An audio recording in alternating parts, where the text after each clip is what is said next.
Voilà, Jackson Aoussé, député national, bienvenue. Merci beaucoup, messieurs les journalistes. Très heureux d'être invité ici. Voilà, merci aussi la promptitude avec laquelle vous avez répondu à notre invitation.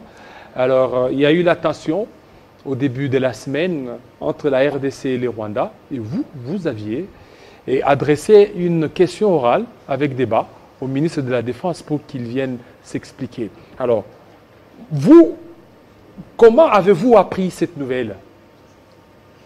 J'étais de passage sur Goma, je revenais de Bunia pour une courte mission familiale. Là, nous sommes lundi, le 18 de ce mois ici. Le pays a été humilié par un groupe de gens détenant les armes. Ils ont fait incursion dans plusieurs villages des territoires de Nyiragongo. Et moi, j'ai trouvé ça, en tant que patriote d'abord, pas seulement en tant que député, inacceptable. Parce que je pense que le respect doit être mutuel, il ne doit pas être unilatéral. Autant que nous respectons les autres, autant que les autres doivent aussi nous respecter. Et je suis encore une fois un peu stupéfait de la déclaration du ministre de la Communication d'aujourd'hui, en disant que cela se justifierait parce que nous avons 9 voisins. On a 9 voisins, on peut avoir 1000 voisins, mais chacun a sa parcelle. Donc chacun a son pays.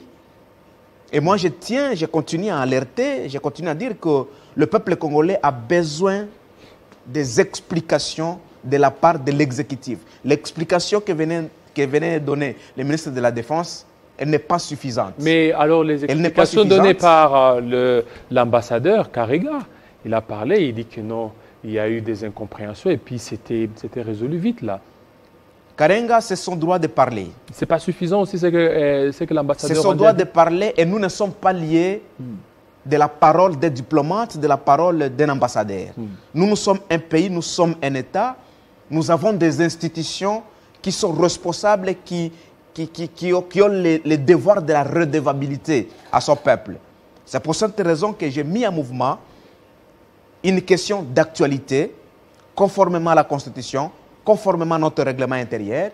Il faut que le ministre de la Défense, parce que la protection de l'intégrité relève de nos services de sécurité. Et ici, il s'avère que c'est de l'armée que cette question est relevée. Par conséquent, le ministre de la Défense doit venir.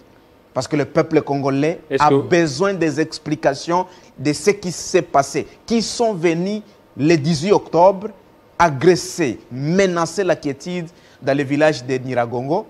Qu'est-ce qu'ils sont venus faire? Quels sont les dégâts? Et quelles sont surtout les mesures prises? Parce qu'ici, on ne doit pas cautionner ça. Et ça ne doit pas passer. Nous sommes quand même dans une république. Est-ce que votre question d'actualité pourra-t-elle passer? Parce qu'on voit, il y a certaines questions orales avec débats qui sont encore écalées, qui sont encore mises au frigo. Là, je vois c'est Jean-Jacques Mamba qui a adressé d'ailleurs une question orale avec débat au ministre Tony Mwaba. Rien n'est fait dans ce sens-là. Est-ce que votre question ne pourra pas aussi être mise au frigo pour dire qu'au nom de la sécurité, on ne peut pas divulguer certains secrets de l'armée? Si ça sera ça le cas, si ça sera ça le sort qu'on doit réserver à cette question épineuse, parce que c'est une question de la République, hein? Oui. Et nous n'avons que la RDC comme République, je pense.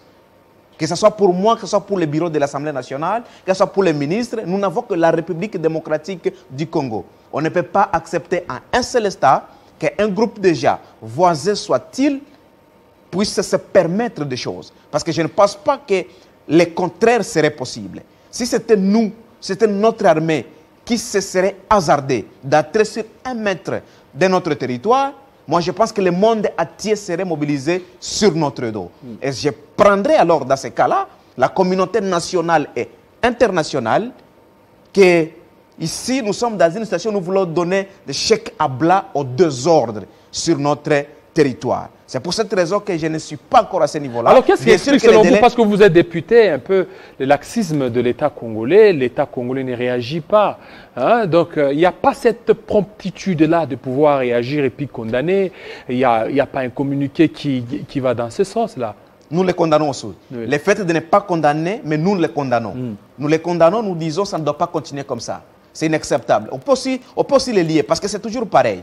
Vous savez que parfois les Congolais sont morts, on a tué à Ben hier.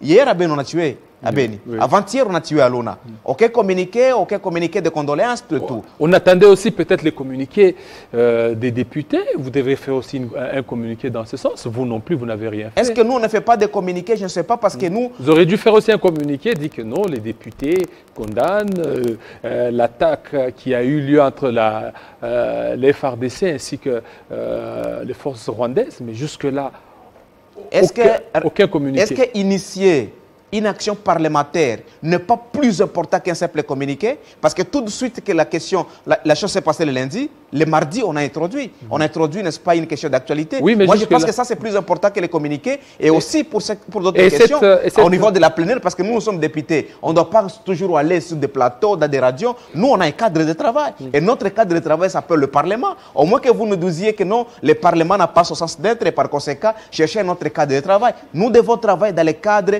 qui nous est approprié. Ça s'appelle le Parlement, et le Parlement a le règlement intérieur, et le règlement intérieur nous offre plusieurs possibilités d'être en contact avec les membres du gouvernement, parce qu'effectivement, c'est le gouvernement qui est chargé de la gestion quotidienne de la République. S'il y a des choses qui se passent dans la République, c'est au gouvernement de venir éclairer, n'est-ce pas, ou éclaircir nos lanternes. On peut être ignorant, on peut mal poser le problème, mais c'est au gouvernement qui a la gestion quotidienne de venir nous préciser. Donc ici, nous profitons de votre antenne, nous demandons au bureau de l'Assemblée nationale qu'il n'y a rien qui peut justifier ne pas aligner cette question. Nous sommes en train de voir, si cela n'est pas fait, nous allons ouvrir d'autres voies des moyens de contrôle. Alors, vous voulez quoi? Que le ministre de la Défense dise quoi? Que le ministre de la Défense puisse venir nous donner l'identité des personnes qui ont fait incursion dans les territoires de Nyiragongo.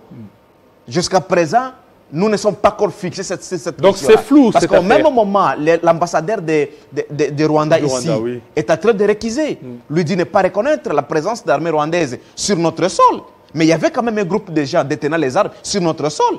Est-ce que ne trouvez-vous pas que c'est important que nous ayons la réponse sur la question de l'identité de ces personnes? Nous voulons aussi savoir quels sont les dégâts. Apparemment, les gens sont morts. Apparemment, il y a eu des pillages. Apparemment, les gens ont perdu certaines choses. Nous devons avoir les bilans étaient quoi? Et la question la plus importante, quelles sont les mesures prises pour que des choses comme ça ne puissent pas se répéter? C'est au ministre de la Défense que revient effectivement la prérogative de nous donner les éléments la réponse à toutes ces questions.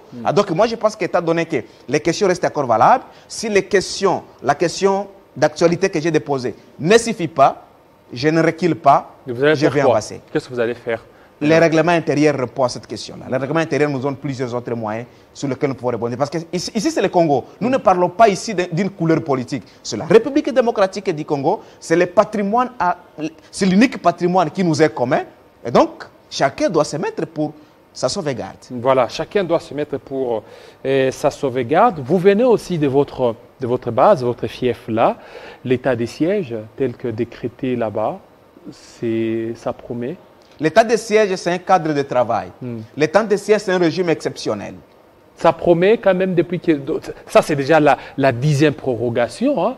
La 10e prorogation, mais les résultats sont un peu à vérifier, à glaner par-ci, par-là. Il n'y a pas de résultats. Exact. Beaucoup de choses sont quand même en train d'être faites dans le cadre de l'état des sièges. Il y a des avancées, les militaires sont sur le terrain. Nous ne pouvons pas ne pas reconnaître. On ne peut pas ne pas reconnaître. Il faut continuer avec l'état des sièges, il faut interrompre ça. On ne peut pas ne pas reconnaître les efforts qui sont en train d'être consentis, mais aussi, au même moment, il faut reconnaître qu'il y a beaucoup de choses qui restent à faire. Aujourd'hui, il y a les gens qui meurent. Aujourd'hui, il y a Bunia. Aujourd'hui, partout là, il y a des morts. Nous continuons à décrier. Moi, je pense que l'Assemblée nationale a fait un très très beau travail. On a évalué l'état des sièges au niveau de l'Assemblée nationale. On a transmis, je me réserve à cause de cette question, si les conclusions étaient transmises, il suffit qu'on transmette, n'est-ce pas, les conclusions du travail de la commission défense de l'Assemblée nationale. On a proposé beaucoup de choses, parce que maintenant, là, l'état des sièges est une mesure exceptionnelle. Nous constatons que ça prend beaucoup de temps, et ça risque de perdre son caractère exceptionnel. C'est par conséquent que nous, on a proposé qu'il y ait, n'est-ce pas, des actions nouvelles. Des actions nouvelles au sein de... Les actions nouvelles, ce sont des permutations des forces armées. Il faut qu'on les fasse, même au niveau des animateurs, même de pilotage de l'état des sièges, parce que ce sont des militaires. Quand on met en place un état des sièges, ce sont les militaires qui prennent l'arène des choses. Mais pourquoi vous ne voulez pas reconnaître que c'est un échec, l'état des sièges? Ce n'est pas l'échec, ce n'est pas l'état des sièges qui échoue. Peut-être que ce sont les animateurs de l'état de siège qui échouent. Franchement, on ne peut pas dire que l'état de siège comme mécanisme, comme cadre de travail échoue. C'est constitutionnel, elle doit être là, mais peut-être qu'il faut se dire que peut-être les personnes qu'on a envoyées, les personnes qu'on a envoyées pour piloter, les personnes qu'on a envoyées pour mettre à tous les niveaux, pour implémenter l'état de siège qui poserait problème. Mais les cadres de travail, à mon avis, doivent encore continuer à exister, mais on doit rentrer à l'intérieur des mécanismes pour identifier qui fait bien son travail, qui ne fait pas bien son travail. On agit à ce niveau-là et puis on avance. Merci beaucoup, député national d'Action Naoussé, de votre passage. Merci beaucoup, je suis très heureux. On va parler cette fois-ci de l'UNC. L'UNC qui organise un grand meeting. L'UNC s'est restructuré. L'UNC il y a beaucoup de choses. On va en parler avec M. Kisombe Tochumani tout de suite.